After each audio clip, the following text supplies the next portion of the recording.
नमस्कार, आप देख रहे हैं सत्य हिंदी का रात 8 बजे का बुलेटिन और मैं हूं आपके साथ Noor. India Today Mood of the Nation survey में एनडीए को 326 और इंडिया गठबंधन को 185 सीटें मिलने का अनुमान है। वहीं गैर मराठी ड्राइवरों को मराठी सीखने के लिए सरकार ने 1 साल की मोहलत दी है। दूसरी तरफ आरक्षण हटाओ आंदोलन के प्रतिनिधियों से केंद्रीय मंत्री जेपी नड्डा ने मुलाकात की है और जल्द दोबारा बैठक की बात कही है। उधर जी टीवी ग्रुप के मालिक सुभाष चंद्रा की कर्ज माफी को लेकर भी सवाल उठ रहे हैं। इन्हीं खबरों पर इस बुलेटिन में बात करेंगे, लेकिन पहले इस वक्त की बड़ी खबरों पर एक नजर डालते हैं। India Today Mood of the nation में एनडीए को 326 और इंडिया गठबंधन को 185 सीटें मिलने का अनुमान है। गैर मराठी ड्राइवरों को मराठी सीखने के लिए सरकार ने दी 1 साल की मोहलत। आरक्षण हटाओ आंदोलन के प्रतिनिधियों से मिले जेपी नड्डा, बोले जल्द होगी फिर बैठक। परिसीमन को लेकर सर्वदलीय बैठक बुलाने की मांग, खड़गे ने लिखा पीएम को पत्र। जी टीवी ग्रुप के मालिक सुभाष चंद्रा को बड़ी कर्ज माफी, 22,000 करोड़ के लिए चुकाने होंगे 6.5 करोड़। देश में जेन जी और जेन अल्फा के हाल में चले लगातार आंदोलनों में युवाओं की भारी नाराजगी देखने को मिली थी, लेकिन इसी दौरान हुए India Today Mood of the nation के नतीजे बताते हैं कि अगर आज चुनाव हुए तो बीजेपी और एनडीए की संभावनाओं पर कोई असर नहीं पड़ेगा और एनडीए गठबंधन ही सत्ता में लौटेगा। सर्वे का एक निष्कर्ष ये भी है कि अगर चुनाव होते हैं और सीजेपी चुनाव लड़ती है तो केवल 33% युवा ही वोट देने को तैयार है। जेनजी विरोधी प्रदर्शनों के किए गए mood of the Nation survey में देश के राजनीतिक और सामाजिक माहौल को लेकर लोगों की राय सामने आई है। सर्वे के जरिए युवाओं समेत विभिन्न वर्गों की सोच, मौजूदा मुद्दों और आगामी चुनाव को लेकर उनके नजरिए को समझने की कोशिश की गई है। सर्वे के मुताबिक अगर अभी लोकसभा चुनाव होते हैं तो एनडीए को 326 सीटें मिल सकती है, वहीं इंडिया गठबंधन को 185 सीटों और अन्य दलों को 32 सीटें मिलने का अनुमान है। वहीं अगर वोट शेयर की बात करें तो एनडीए को 45%, इंडिया को 39% और अदर को 16% मिलने का अनुमान है। पार्टीवार आंकड़ों में बीजेपी को 261 और कांग्रेस को 106 सीटें मिलने का अनुमान जताया गया है और बाकी सभी दलों को 176 सीटें मिलने का अनुमान है। मूड ऑफ द नेशन में इस बार जेनजी की राय खास मानी जा रही है। सर्वे में 53% जेनजी युवाओं ने कहा कि नौकरी उनके लिए सबसे अहम मुद्दा है। 22% युवाओं ने शिक्षा को प्रमुख बताया, जबकि 12% ने बढ़ते रहन सहन के खर्च को चिंता का विषय माना। मानसिक स्वास्थ्य को 4% युवाओं ने अहम मुद्दा बताया। रोजगार को लेकर भी युवाओं की चिंता साफ नजर आई। 32% युवाओं ने माना कि देश में नौकरियों की कमी है। वहीं 12% युवाओं ने बढ़ती महंगाई को बड़ी समस्या बताया। 32% युवाओं का मानना है कि मेहनत और प्रतिभा सफलता की कुंजी है। वहीं 26% ने कहा कि पैसा और संपर्क ज़्यादा मायने रखते हैं। 22% युवाओं का कहना है कि अवसर बहुत कम उपलब्ध है, जबकि 14% का मानना है कि मौके सिर्फ कुछ चुनिंदा क्षेत्रों तक सीमित है।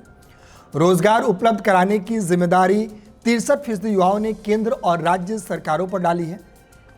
14% ने स्कूल कॉलेजों को जिम्मेदार माना है, जबकि 9% ने निजी नियुक्तियों को जिम्मेदार ठहराया। 5% युवाओं ने परिवार की भूमिका को अहम बताया। मौजूदा दौर में सरकार की सबसे पहली प्राथमिकता क्या होनी चाहिए? 23% युवाओं ने शिक्षा, स्वास्थ्य सेवाओं में सुधार को सरकार की सबसे बड़ी प्राथमिकता बताया। 21% ने बुनियादी ढांचे और पूंजीगत खर्च पर जोर दिया। 18% का मानना है कि सभी क्षेत्रों को बराबर प्राथमिकता मिलनी चाहिए। 16% ने परिवारों को सीधे आर्थिक मदद देने की वकालत की, जबकि 8% ने टैक्स कम करने और 4% ने सामाजिक सद्भावना बढ़ाने की प्राथमिकता बताया। नीट पेपर लीक के मामले पर जंतर मंतर पर सफल आंदोलन के चलाने वाली सीजेपी ने बाद में स्कूल ठीक करो अभियान के तहत जेन अल्फा के लिए संघर्ष छेड़ा। सवाल यह है कि अगर आज चुनाव होते हैं तो जेनजी क्या सीजेपी को वोट देंगे? सर्वे में 33% युवाओं ने कहा कि वे सीजेपी को वोट देंगे, जबकि 43% युवाओं ने कहा कि वे सीजेपी को वोट नहीं देंगे। महाराष्ट्र में मराठी भाषा सीखने को लेकर मजदूर संगठनों और सरकार के बीच मीटिंग हुई। मीटिंग के बाद मुख्यमंत्री देवेंद्र फडणवीस ने कहा कि सरकार ने ऑटो, टैक्सी और कैब ड्राइवरों के लिए मराठी सीखने की समय सीमा 1 साल बढ़ा दी है। फडणवीस ने आगे कहा कि इस अवधि में ड्राइवरों के खिलाफ कोई कार्रवाई नहीं की जाएगी। उन्होंने कहा कि कई बुजुर्ग ड्राइवरों को मराठी सीखने और समझने में दिक्कतें हो रही है, इसीलिए उन्हें पर्याप्त समय देने के लिए डेडलाइन 1 साल बढ़ा दी गई है। दरअसल महाराष्ट्र सरकार ने ऑटो, टैक्सी और कैब ड्राइवरों के लिए मराठी भाषा का कामकाजी ज्ञान जरूरी किया था। इसके बाद मजदूर संगठनों ने इस नियम का विरोध किया था। इसके खिलाफ कोर्ट में भी मजदूर संगठनों ने याचिका दाखिल की थी। याचिका में संविधान के मौलिक अधिकारों का उल्लंघन बताया गया था। दिल्ली के जंतर मंतर पर आरक्षण हटाओ मांग को लेकर हुए आंदोलन के बाद अब छात्रों और केंद्र सरकार के बीच बातचीत शुरू हो गई है। केंद्रीय मंत्री जेपी नड्डा ने आंदोलन से जुड़े प्रतिनिधियों से मुलाकात की और इसकी जानकारी सोशल मीडिया के जरिए दी है। जेपी नड्डा ने बताया कि यह बातचीत आगे भी जारी रहेगी और जल्द फिर बैठक होगी। दरअसल जंतर मंतर पर जुटे प्रदर्शनकारी जाति आधारित आरक्षण व्यवस्था में बदलाव की मांग कर रहे थे। उनका कहना है कि आरक्षण का आधार आर्थिक स्थिति को बनाया जाना चाहिए। इसी मांग को लेकर बड़ी संख्या में लोग दिल्ली के जंतर मंतर पर इकट्ठा हुए थे। पुलिस ने कई प्रदर्शनकारियों को हिरासत में लिया था और पूरे इलाके में सुरक्षा व्यवस्था कड़ी कर दी थी। कांग्रेस अध्यक्ष मल्लिकार्जुन खड़गे ने प्रधानमंत्री नरेंद्र मोदी को पत्र लिखकर परिसीमन को लेकर सर्वदलीय बैठक बुलाने की मांग की है। खड़गे ने कहा कि सरकार की प्रस्तावित परिसीमन प्रक्रिया पर सभी राजनीतिक दलों और राज्य सरकारों से चर्चा होनी चाहिए। खड़गे ने अपने पत्र में कहा कि राजनीतिक दलों और राज्य सरकारों को प्रस्तावों की समीक्षा करने के लिए पर्याप्त समय दिया जाना चाहिए। उन्होंने कहा कि परिसीमन का मुद्दा देश के सभी राज्यों और राजनीतिक दलों से जुड़ा है, इसलिए इस पर व्यापक चर्चा जरूरी है। खड़गे का ये पत्र संसदीय कार्य मंत्री किरण रिजिजू के उस बयान के एक दिन बाद आया जिसमें उन्होंने संसद का एक और सत्र बुलाए जाने की संभावना के संकेत दिए थे। हालांकि रिजिजू ने ये साफ नहीं किया कि सरकार विशेष सत्र बुलाए जा रही है या नहीं। पत्र में खड़गे ने कहा कि वो अपनी पुरानी मांग को दोहरा रहे हैं। इससे पहले 16 जुलाई को भी उन्होंने प्रधानमंत्री नरेंद्र मोदी को पत्र लिखकर परिसीमन पर चर्चा के लिए सर्वदलीय बैठक बुलाने की मांग की थी। बुलेटिन में खबरें और भी हैं। सुभाष चंद्रा के कर्ज माफी पर सवाल। आरटीआई में खुलासा, बैंक लोन वसूली में अमीरों और गरीबों में दिखा फर्क। खड़गे की रैली के बाद शुद्धिकरण पर घमासान। जी टीवी ग्रुप के मालिक सुभाष चंद्रा को 22,000 करोड़ के कर्ज के बदले सिर्फ 6.5 करोड़ रुपए चुकाने होंगे। ऐसा इसलिए क्योंकि नेशनल कंपनी लॉ ट्रिब्यूनल यानी कि NCLT ने करीब 22,000 करोड़ रुपए के बकाया कर्ज के निपटारे के लिए महज 6.5 करोड़ रुपए के भुगतान को प्रस्तावित मंजूरी दे दी है। यानी कर्जदाताओं को करीब 99.97% का हेयरकट लेना पड़ा। दरअसल जी टीवी ग्रुप से जुड़ी कंपनियों पर लंबे समय से भारी कर्ज था और भुगतान में दिक्कत के बाद मामला NCLT पहुंचा।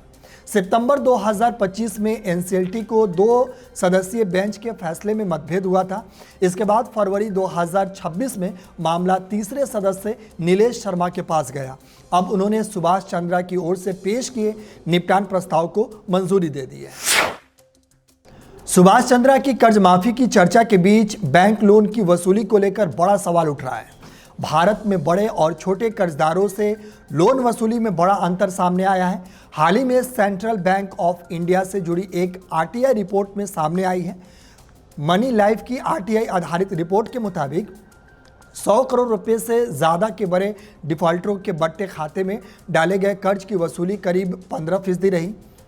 वहीं 1 करोड़ रुपए से कम के छोटे कर्जों में वसूली करीब 74% रही। यानी छोटे कर्जदारों से बैंक ने ज़्यादा रकम वापस लिए हैं, जबकि बड़े डिफॉल्टरों से वसूली कम हुई है।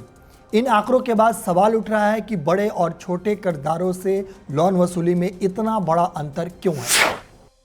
अमेरिका के धार्मिक स्वतंत्रता आयोग ने RSS प्रमुख मोहन भागवत का अमेरिकी वीज़ा रद्द करने और भविष्य में उनके प्रवेश पर रोक लगाने की मांग की है। आयोग ने RSS से जुड़े संगठनों पर भारत में ईसाइयों, दलितों, मुसलमानों और सिख के खिलाफ हिंसा के आरोप लगाए हैं। आयोग ने केंद्र सरकार की कुछ नीतियों को भी धार्मिक अल्पसंख्यकों के लिए भेदभावपूर्ण बताया। आयोग ने भारत को कंट्री ऑफ पर्टिकुलर कंसर्न यानी सीपीसी घोषित करने की सिफारिश भी की है। हालांकि ये सिर्फ आयोग की सिफारिश है और अंतिम फैसला अमेरिकी सरकार करेगी। भारत सरकार पहले ही कह चुकी है कि सीएए का उद्देश्य किसी भारतीय नागरिकता छीनना नहीं है। अब नजर इस बात पर है कि अमेरिकी सरकार आयोग की मांग पर क्या कदम उठाती है। इस बुलेटिन में बस इतना ही। बाकी ऐसे तमाम छोटी और बड़ी खबरों के लिए हमारे साथ जुड़े रहिए और देखते रहिए सत्य हिंदी।